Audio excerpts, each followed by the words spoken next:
You've been lied to about how medieval castles were attacked. It wasn't brave knights charging gates or fire arrows raining from the sky. It was starvation, disease, and slow, calculated terror.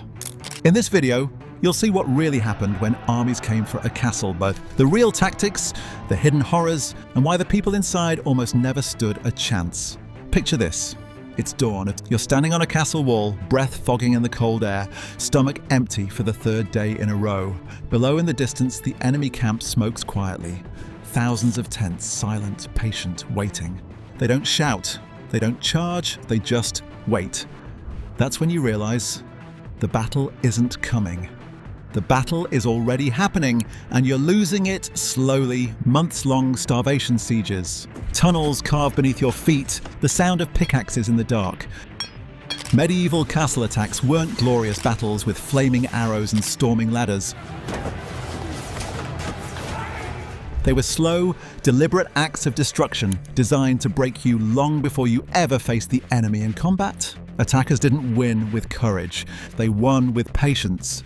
This is how medieval castles were actually attacked, and the truth makes Hollywood look like a child's game of pretend. What you're about to hear will change how you think about medieval warfare forever. Because the real methods weren't about glory or honor. They were about control, fear, and slow death. Sieges weren't moments of chaos, they were months of silence. An army would arrive and seal every road, river, and field around a castle. No supplies could come in, no messenger could leave. The walls that once protected you now became your prison. Inside, the rationing began. Grain was weighed, water was measured, animals were counted. Soldiers fought not for victory, but for time. Every bite of bread became a calculation, how many days until the last crumb. Outside, the attackers built fires and cooked in full view of the defenders. The smell of roasted meat drifted up the walls deliberately. It wasn't cruelty, it was strategy. A way to let hunger work faster than swords ever could. There are recorded sieges where no arrow was fired. None. Defenders opened their gates simply because they couldn't bear to watch their children starve. They didn't fall to violence, they fell to despair. But starvation was only one weapon, disease was the other. When waiting wasn't enough, attackers turned the castle itself into a breeding ground for death. They poisoned wells, diverted rivers, and hurled filth over the walls. Rotting animals, human waste, even the bodies of plague victims. The results were horrifying. Trapped behind thick stone with no fresh air or clean water, disease spread faster than any army. Coughs echoed through sleeping quarters. Fever spread through the barracks. And the smell? A mix of sickness, blood, and rot, became so overwhelming that even guards stopped reporting for duty. One commander once said that the strongest weapon in a siege wasn't a catapult, it was a corpse. A single diseased body could do more damage than a month of arrows. Inside, priests begged for divine mercy. Outside, the enemy just watched the smoke rise. They didn't have to fight, they just had to wait for the coughing to start. And then, from beneath the ground came another sound, a dull thud. A distant scraping, then silence. The most terrifying part of a siege wasn't what happened above, it was what happened below.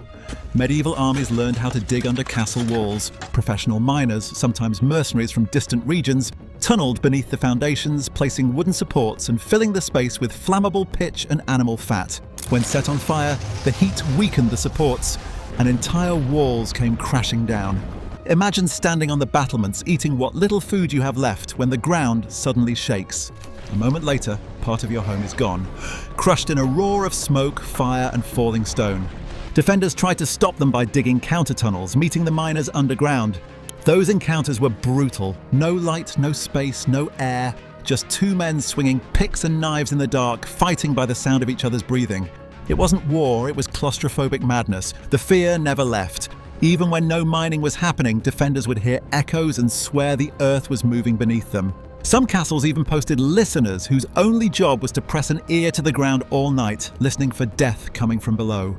And while the ground trembled, the skies rained death. Trebuchets and massive wooden engines that could throw stones heavier than a man were the artillery of the Middle Ages. Their projectiles hit with the force of an earthquake, smashing towers, collapsing roofs, and sending shockwaves through the courtyards. Defenders didn't just die from the impact, they died from flying debris or from the collapse of the wall beside them. But the real weapon wasn't the stone, it was the silence between them. Attackers launched at irregular intervals, no rhythm, no warning. Hours of stillness followed by one deafening crash. No one ever slept. Every creak, every gust of wind made soldiers flinch. Sometimes attackers stopped entirely. Days passed. The defenders thought the worst was over. And then, in the middle of the night, the bombardment began again. Twice as loud, twice as fast. It wasn't random. It was psychological warfare. To remind everyone inside that even hope was dangerous. And when the stones weren't enough, they lit them on fire. Tar-soaked projectiles set the inner courtyards ablaze, consuming food stores and livestock. Defenders had to use drinking water to put out the flames, deadly trade-off between thirst and survival. The smoke filled the castle for days, sticking to the stone, clinging to your throat. It wasn't just a weapon, it was a message. You can't breathe, you can't eat, and you can't escape. When the walls finally cracked, everything turned to chaos. Assaults were the final act, the desperate climax after months of waiting. And they were always bloody. Scaling ladders went up, and men climbed while arrows rained down from above. Stones fell, boiling water poured, molten tar dripped through wooden shields. Every rung of the ladder was a gamble with death. For every man who reached the top, 5 died trying. Those who made it over didn't find victory. They found confusion. Narrow battlements turned every fight into hand-to-hand struggle. Shields clashed, swords jammed, people were pushed off towers. The noise was deafening. Iron on iron, screams mixing with the crackle of fire. Battering rams hammered at the gates until the hinges split apart. Defenders dropped heavy stones or flaming barrels in return. Every impact sent tremors through the ground and through your chest. And when the gates finally fell, the slaughter began. Months of frustration turned into rage, and attackers poured in, cutting down anyone in their path. Civilians were no safer than soldiers, some taken as slaves, others killed outright. Even surrender didn't always save you. There are records of entire garrisons executed after laying down their arms, simply as a warning to others. By the end, a castle wasn't a fortress anymore. It was a tomb. The air reeked of smoke and blood. Bodies piled in courtyards, the wounded moaned in the rubble. And outside, the victorious army raised their banners over what was left. Walls blackened by fire, towers split open, and streets silent except for the wind. Some defenders who survived were never the same again. They emerged, starved, skeletal, haunted. For months they'd lived with one thought, not if they would die, but how? The truth of medieval siege warfare isn't about glory or courage. It's about endurance. The ability to keep breathing one more day while the world collapses round you.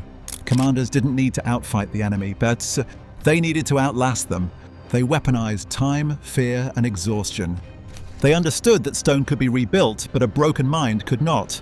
That's why the greatest sieges weren't decided by who had the sharpest sword, but by who lost hope first.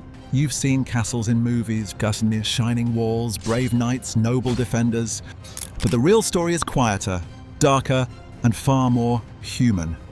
It's the story of people trapped behind their own walls, waiting for an enemy they couldn't see, listening to the sound of their world breaking, slowly, deliberately, and without mercy.